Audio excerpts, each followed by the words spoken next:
Hello, everyone, and welcome back to Rising Sign Astrology. Today, we're going to be diving into the astrology of November and really getting right into how this is going to affect you by rising sign. We're all sort of settling into this new normal after this very dynamic eclipse season, and the astrology doesn't exactly let up as we move towards the end of the year and even into 2026. Right. Although Pluto remains direct in Aquarius through December, which keeps the pressure on long-term transformation, especially around systems of the collective, technology, power structures, etc., where it's going to be long-term until 2043. There's a lot of other planetary activity packed into these next 2 months. And the truth is that this wave of change doesn't stop when the calendar turns. It really carries us all the way into the spring of 2026 when we'll be fully entrenched in this sort of new reality. Now, November starts with a full moon in Taurus, which brings something to a head in your life tied to money, stability, or personal priorities, right? It's a moment of clarity where you see what needs to stay and what needs to go in this Taurus part of your chart. And right after that, Venus moves into Scorpio, right? So this will bring relationships or money matters to the forefront. They may feel more complicated, a little heavier, prompting you to seek honesty in this area. But it could also stir some tensions if that trust isn't solid, which we'll get into. Now, on November 7th, Uranus turns retrograde in Taurus, right? So this is going to push us to take one last look back at the changes that we've already made in this Taurus area around our chart, most likely linked to stability, and really to decide what needs some final tweaking or adjustment before 2026. We're going to have Mercury on the move going retrograde in Sagittarius on November 9th, as well as Jupiter turning retrograde in Cancer on the 11th. And this is really going to ask you to look inward about what truly feels supportive at home in your closest relationships, and the fact that Mercury's in retrograde can lead to misunderstandings in those areas. So just make sure to double check your details and take your time here and be aware of that energy. And then by the end of the month, Saturn goes direct in Pisces. Right.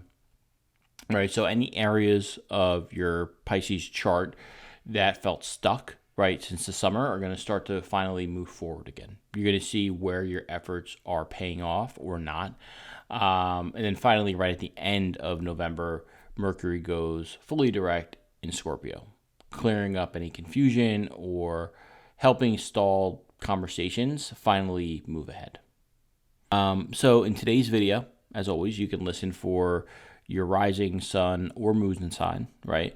But I always do suggest listening based on your rising sign first, as it shows how these transits will impact you on a physical level, right, 3D level within the world. Then take a look at your sun sign for career purpose and your moon sign for how these shifts might affect you either emotionally or at home. And as always, if you enjoy the content and want to hear more, please subscribe to the channel, hit the bell button so you're alerted whenever I post new videos. And if you like what you hear, please drop a comment, give a thumbs up. It really helps with the algorithm. And with that said, let's dive in and get started here. Okay, so let's look at November 2025 for my Aquarius rising. So the month begins for you on November 2nd with Venus in Libra squaring Jupiter in Cancer, pulling on your 9th house of travel, study, religion, and publishing, and your 6th house of work, health, daily routines. And Jupiter is exalted in Cancer as Venus is strong in Libra. So this is pretty positive in a sense that, the square can actually yield positive results, but it won't make going through the tension any easier. Well, maybe a little easier, but not easy per se. And that strain is really between your big ideas, right, the 9th house, and just what you're capable from a daily capacity level in your sixth house. You might feel like you overcommitted to a course or a trip that you had planned, and it's happening at the same time that your workload is spiking, right? Or you may agree to speak or to publish an item and then scramble to meet the deadlines to launch. Or you may, stretch a health routine to fit a busier schedule, and as a result, feel yourself getting burnt out. So I would just say at this time, keep any promises you make realistic, not only to others, but to yourself, and give yourself a little bit of buffer time. Now, on November 4th, Mars enters Sagittarius and opposes Uranus in Gemini. So this is activating your 11th, 5th house axis, right? This is your groups and goals for the future versus romance, creativity, or children. And Uranus, your modern ruler in the 5th, can throw a few curveballs. Maybe you've gotten a sense of that and what that looks like in your 5th the last few months. While Mars in the 11th can spark really passionate, combative, even reactions within groups, teams, or with your friends. So you might push a group plan that clashes with maybe your hobbies or a child's schedule, and have to deal with the fallout, right? You may have a flare up over who in the group gets credit on a successful creative project that you launched, or just be pushed to take a very Martian snap decision around a community or a group, 11th house, right? That maybe you regret later on if you go too quickly. So I would just say slow down, resist the impulse to just fire off on people. Like, try to find out what actually solves or changes the problem and go slow, right? Don't let that Martian energy in your 11th house really take over. Now, the next day, on November 5th, there's a full moon in Taurus, culminating in your 4th house of home, family, property, roots. So whatever, seeds that were planted or efforts that you started in late April are coming to fruition at this point, right? You could finalize a move, a lease, a home repair or renovation. Maybe it's making family plans over the holiday, or just deciding between two different living situations and picking one. But whatever it is, expect a concrete answer that allows you to move forward as it relates to your 4th house. Now, on November 6th, Venus enters Scorpio in your 10th house of career and public image. Now, Venus isn't the best Venus here. It is in detriment, and it tends to intensify things around relationships and reputation and power. So really try your best to keep any power dynamics clean or stay out of them, because you might negotiate with maybe less charm or refinement than you normally would at this time. Also, you'd be picking up on jealousy or favoritism that wouldn't sit well with you. So just be aware of the dynamics here, because Venus isn't her best Venus in Scorpio. In your 10th house of career, you don't want to ruin any progress that you've made here. Not to say good results can happen, but just be aware of the potential downside with this as well. Now, on November 7th, Uranus stations retrograde in Taurus in your 4th house for one final review before it re-enters Gemini for good in May of 2026. So this is really that last sweep of home and family issues or disruptions that have pushed you towards a more independent and freedom-loving lifestyle as it relates to family, or where you rest your head. So you may decide to declutter, to make space for a brand new setup at home, or try a different way of living. Like, I know Aquarians who have a house, but then also have, an ATV that they go all over the country with and work from there, right? Because they work from home, things like that. So this isn't new energy. It's one last pass, but just be aware, because it could, pop up again. Now, on November 9th, Mercury is going to station retrograde in your Sagittarius 11th house. And it's going to back all the way into Scorpio in your 10th house. And that's going to happen on November 18th. So I would really use this slowdown to evaluate and take stock of not only the groups you're a part of, the networks you're a part of, but also your dreams and goals for the future, right? And how do those groups and friendships and networks support them? And if they don't, when Mercury goes forward, maybe it is time to make a change in that regard. When it slips into Scorpio, your 10th house, it's a great time to just reevaluate what's going on at work. What are the projects that you're juggling at this time? Make sure you're confirming all due dates and deliverables in writing, checking it twice. Even as simple as holiday calendars for you or your team. Like, make sure that everything is in writing so there's no confusion or overlap when people are going to be taking off en masse. And then 2 days later, on November 11th, Jupiter is also going to retrograde, but in Cancer, and this is your 6th house. So this is now shifting the growth more inward, right? All this Jupiterian growth that you've had in your 6th house of work, health, and daily routines in the last, number of months, is going to slow down and go more inward for a reevaluation. So you're going to be thinking about your routines, your workload, your health, your well-being, and it's a great time to look to elders or mentors who carry wisdom, because Jupiter is guru, he embodies wisdom, or even family members or family wisdom, because Cancer does rule naturally the 4th house.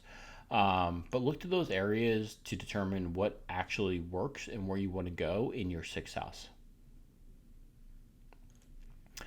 This could manifest as just consolidating a lot of tasks into, fewer buckets, or renegotiating a workload so it's more sustainable, or just tightening up your meals and your workout schedule and your sleep schedule so you have more energy and you feel healthier, which translates to, better performance at work and in life.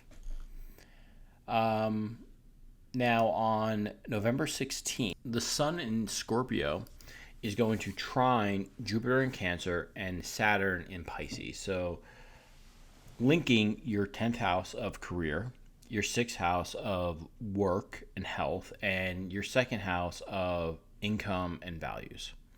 And Saturn is your traditional ruler, right? And in the 2nd, he favors discipline and small, steady gains, right?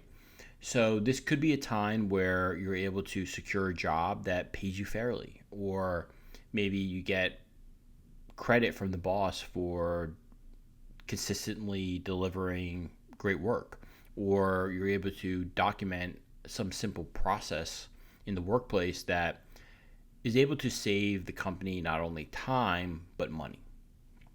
But overall, this is a pretty supportive alignment, and it can bring real recognition for your hard work and potentially open the door to a raise, a promotion, even a new income stream, right? If you've been proving your value quietly over this time, it could be when leadership finally takes notice and maybe a reward follows that. Now, on November 19th, there's a new moon in Scorpio, which is resetting your 10th house. So this is interesting right after the previous transit, right? This could be clearing the slate in terms of where you want to be professionally, whether it's your role, your clients that you want to attract, or just how you're perceived in the world. You might update your LinkedIn. You may take on a new job. You may find yourself, you know, getting promoted. But all of that could happen in the months to come is going to start right here with the new moon. So set those intentions, put a plan together, work that plan, and see where you are in the spring of 2026. And if you do the work, I don't think you'll be disappointed. Now, on November 22nd, the sun enters Sagittarius, your 11th house. So this is going to shift the spotlight to your friends, your teams, your groups that you're a part of, and just your long-range goals and dreams for the future. So Sagittarian energy is very social, very optimistic, but try to keep it practical as well, so you don't overpromise and underdeliver. But your spotlight is going to be on that 11th house. So you may join a group at this time that somehow better supports or directly supports your goals for the future. So think about where you want to be, and that may be very closely tied to the new moon in Scorpio that we just spoke about. And make sure you're choosing a group or network or circle that can help get you to your dreams rather than hinder you from getting there. Now, on November 25th, Venus in Scorpio is going to trine Saturn in Pisces and Jupiter in Cancer, which is going to bring a positive, smoothing energy and flow to your 10th, 6th, and 2nd houses.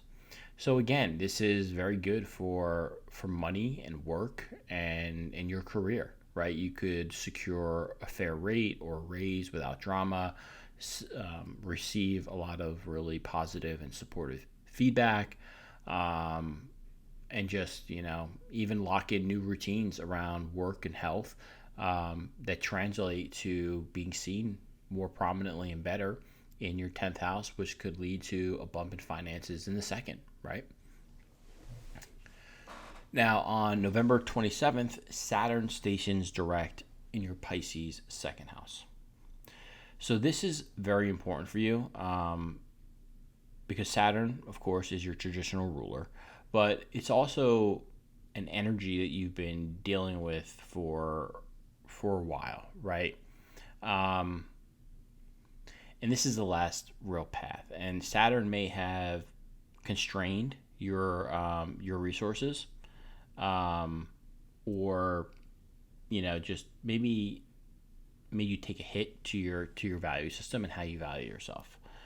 But whatever it is, this last pass with Saturn, it's time to implement a budget and make sure that you're being paid your worth and make sure you're pricing yourself according to your skills.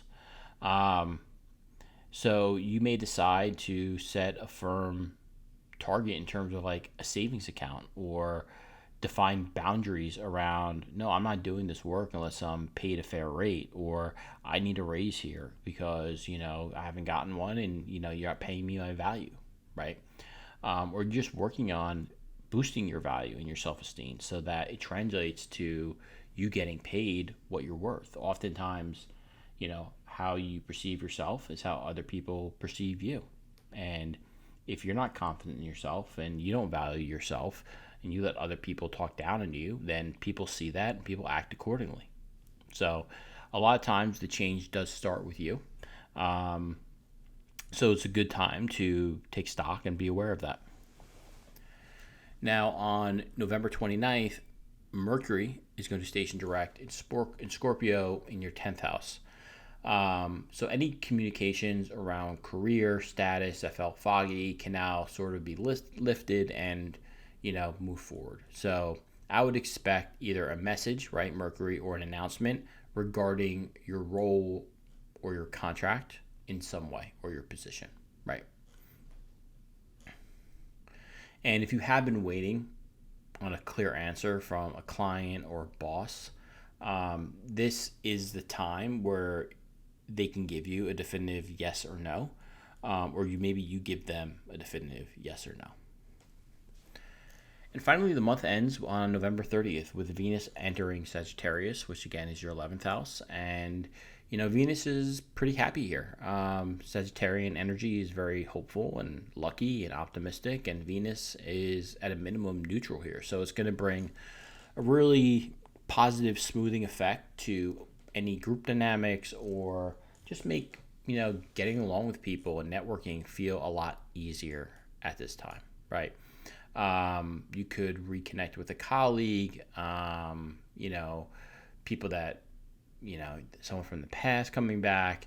But regardless, Venus is going to bring a lot of pleasure to those group dynamics and a lot of optimism to your hopes and dreams for the future, which is a great way to end the month as we approach, December of 2025 and the end of the year.